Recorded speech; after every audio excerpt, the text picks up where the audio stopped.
Alright, welcome back ladies and gentlemen to the Chupacabra tutorials channel. I'm your host Larry, and today we're back to take a look at how to manually blur the background of your photos in order to achieve a more depth of field blur effect where the background of your subject is blurry, but the main person that you're trying to take a picture of remains crystal clear and easy to see. So the last time we took a look at how to do this using the new Adobe Neural filters, but for various reasons you either don't have that filter option in an older version of Photoshop, or it's just not quite working for whatever photo that you've got it into, because say you've got a slightly blurrier photo because you had to zoom in and crop a little bit more than you were expecting. For that, we're going to take a look today at how to add that custom blurry background manually inside of Photoshop. So to do this, we got to do a couple of things. The first thing is you're going to need to take your subject and isolate them in the image, put them on a new layer, and then use a little filter or a mask in order to cut out the rest of the image so that they, no matter what we do to the remainder of the image, always remain crisp and clear and easy to see.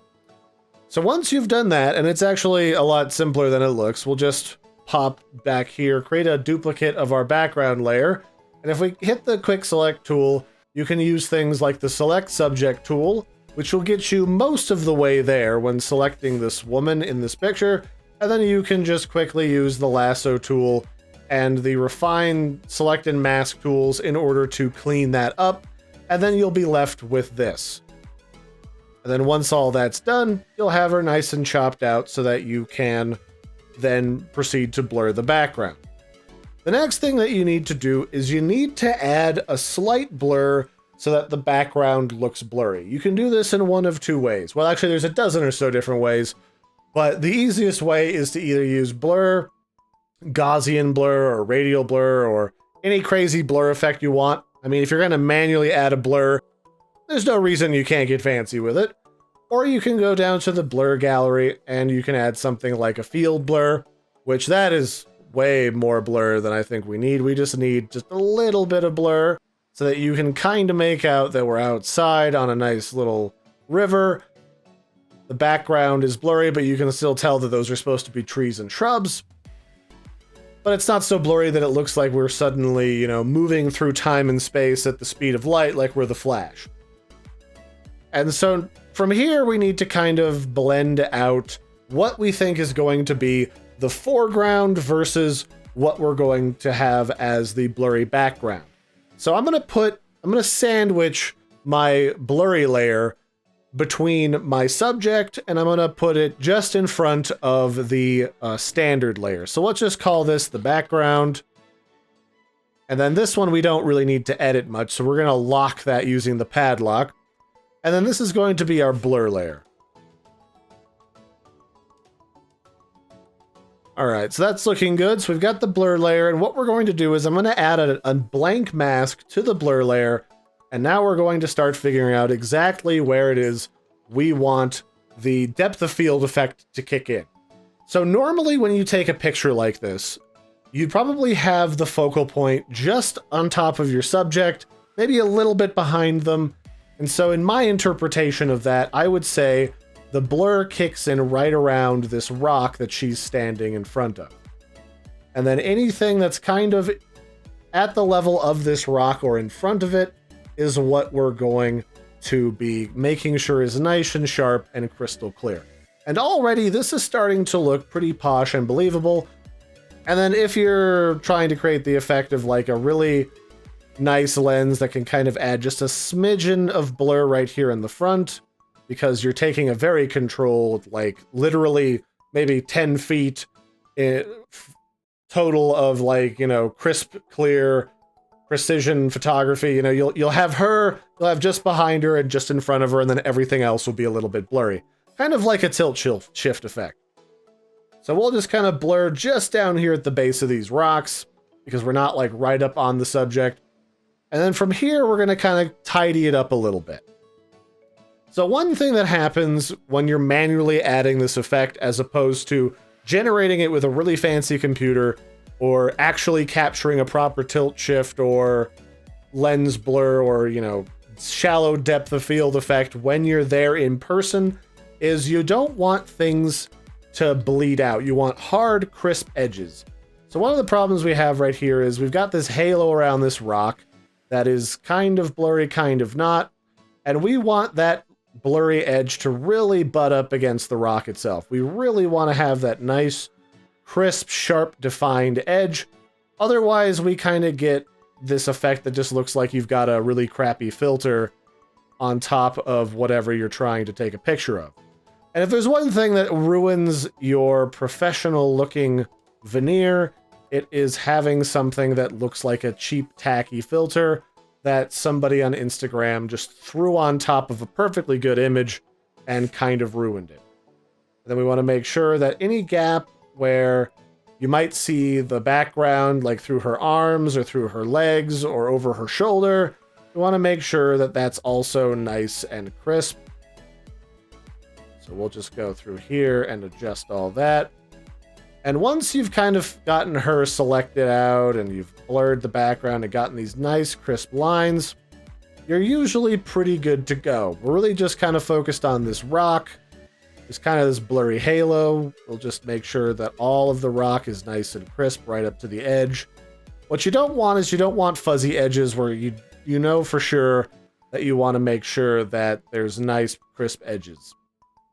Because that's what I mean by when I say, like, you know, really cheap kind of lame duck filters. They don't do a particularly great job of getting nice crisp lines and nice crisp edges because they're just kind of saying like, well, at a glance, this looks pretty close to what we want. So I'm just going to kind of roll with it. Because if you zoom way out on like the size of an average Instagram photo when you're scrolling through the web, this looks pretty good. You can't see really zoomed in on these edges, so you wouldn't know that it's just a cheap filter. You know, as far as you know, that's a hashtag no filter sort of situation. But we don't want that. We're better than that. We're fancy Photoshop people. We make sure these edges are nice and crisp so no one can question whether or not this was supposed to be a proper depth of field effect. Now, I can definitely say that when in doubt, the best way to handle these sorts of things is to typically just make sure you take the photo with the depth of field effect when you're there on location. But because we're all adults and we understand that ideas or concepts change after the fact, after the photo shoot, when you get home, when you get back from vacation, we all know that you can't always get that perfect photo on location because sometimes you didn't know it was the perfect photo.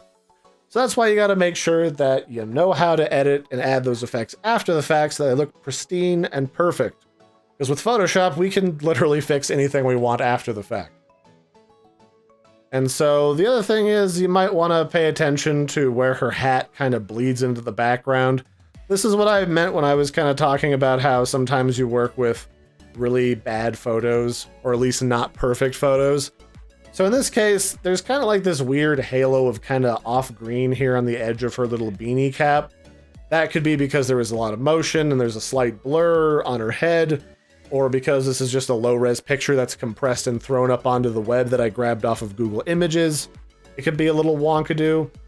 So for all of those various reasons, you just got to be careful about these little halo effects and making sure that they're not negatively impacting your picture.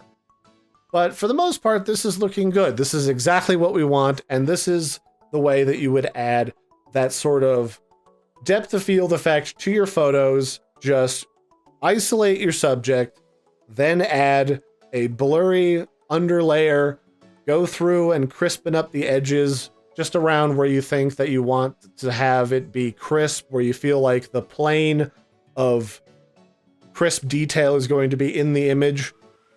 Usually just behind the figure and just in front is a good way to look at it. Make sure there's no weird fuzzy halos, and that's 90% of the battle done already. And if you just make sure all of like the edges are nice and clean, you've got these gaps between her arms so that they're actually blurry back there with the same amount as the rest of your background, and you should be pretty good. The only thing I might, check on is like, do you really want to have this foreground be blurry? Because this looks just as good. I mean, this has that nice depth of field. It's nice and crisp in the foreground, but you might say like, well, I want this to have that like really tight focus effect. Then you'd want to slightly blur right here at the bottom in front of the figure. The other thing that you could do is technically you could just do this by painting over her. That's also a valid way of doing this. So then you could just go through here and then just paint out, you know, wherever she's too blurry. That's another option. I just like to put the figure on top because once you get a nice hard edge by selecting them first and then pasting them on top, that tends to look a little bit more crisp and clear and in focus, in my opinion. But when you're editing these sorts of photos at home, it's completely up to you and what you prefer to do. So that's it for this one, ladies and gentlemen. If you have any questions, go ahead and throw those in the comment section below. If you need more hands-on help, you can pop into my Discord, where I'm always happy to give you a hand as best I can when you're actually editing the photo, kind of like live one-on-one. I'm not always available, but when I am, I'm more than happy to take the time to make sure that you figure out how these work so that you can go out, edit your photos, learn Photoshop to your heart's content, and make sure that you know exactly what to do with all of these tools. So that's it for this one, ladies and gentlemen. I've been your host, Larry. Don't forget to like and subscribe, and I'll catch you next time. Bye, everybody, and have a good one.